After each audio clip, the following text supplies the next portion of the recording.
What's up, fight fans? This is Kurt DeVille with Counterpunched Boxing News, and I have some more news concerning Derek Chisora, Anthony Joshua, Daniel Dubois, maybe a rematch, and let's get to it. Derek Chisora on a panel of Talk Sports, as you guys seen the video that I talked about before, the reasons why AJ lost. And Derek was the only one on that panel. He was a day and another fellow was on the panel with him, and he was the only one that agreed or that believed that Anthony Joshua would beat Daniel Dubois in a rematch. This is what this video is to reflect and to counterpunch. I think it's not a good look that AJ is sitting this out and waiting to see what happens in this without handling his own business, because it shows lack of confidence. It shows possible potential fear or worry from his team. And his team has already let us know, like Eddie Hearn and company in 258 supposedly, that they didn't want him fighting because, that the promotional company and that management company depends on AJ. So they can't let AJ be AJ. Okay, we know that, right? So that's out of the bag. But will Anthony Joshua, if he steps into the ring with Daniel Dubois, beat Daniel Dubois? I will say this. AJ beating Daniel Dubois is not far-fetched for at least 2 to 3 reasons. The first reason, this is the heavyweight division. Okay, you have to keep in mind, one punch could change everything. Boxing is the hit without being hit, but once you get hit, that's what happens. That's what really counts. How do you take the shot? How do you absorb this damage that you just took to your cerebral? How do you absorb it? That's the question. How do your legs react, right? How does your central nervous system take that penetration of a punch like that? How does it work? We'll know when it happens, right? So that's 1. 2, everyone looks at Daniel Dubois as this new up-and-coming guy. He very well may be.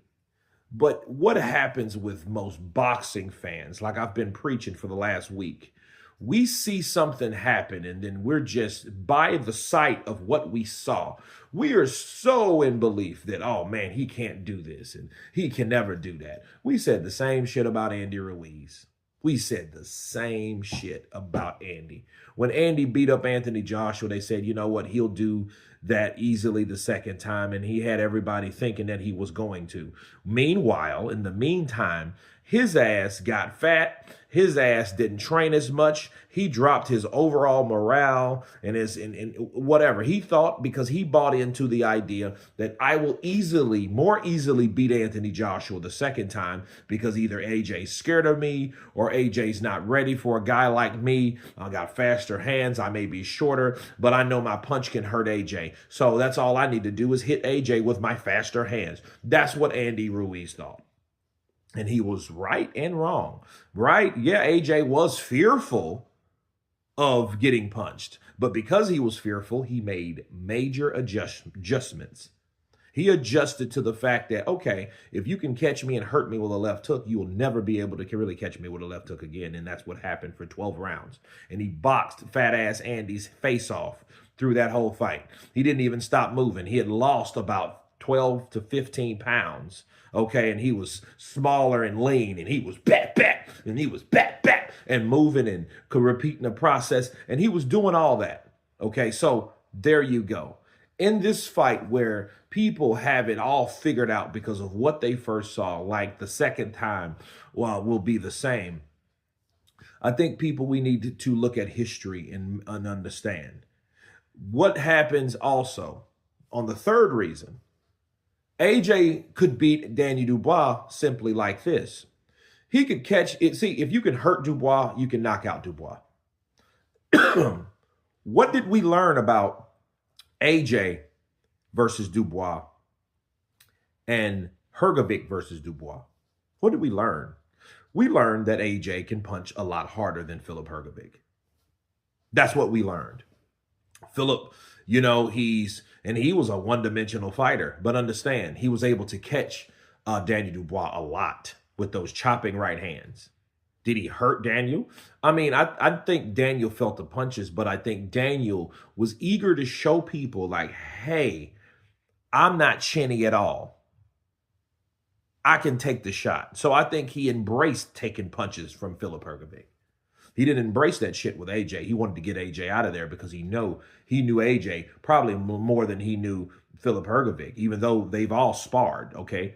But he knew for a fact that, listen, I know that AJ can crack. I know if AJ catches me, I could go back and fall and get dropped and be hurt. And that's exactly what happened. He got hurt. He got caught with two right hands, two solid right hands.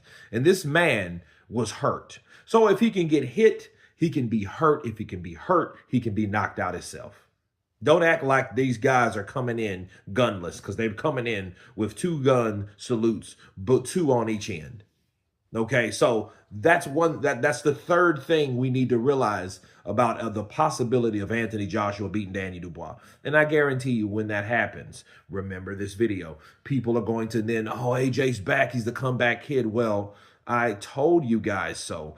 Everyone could have a bad night. You know, and the way he's taking it versus the way his management and team's taking it shows wonders. Because AJ ain't that bothered by it. He was more devastated from the second Usyk fight loss and the first Ruiz fight than ever he was this particular fight. He's taking it like a champ. Okay, he's not coming up with anything. He's over there hanging out with Don Johnson and going to other events and hanging out in premieres and all that. So he's good. Now, could that be the silk pajama syndrome? It could be. But at the same time, these are the reasons why, you know, based on what Derek Chisora believes, which he was, again, the only one on the panel that believed that AJ would win a rematch. That's what he believed. And this is 3 reasons on why Derek Chisora could be right. But you guys tell me what you think of this breakdown. Could Anthony Joshua beat Danny Dubois in a rematch? Of course, please subscribe. And you guys been Counterpunch.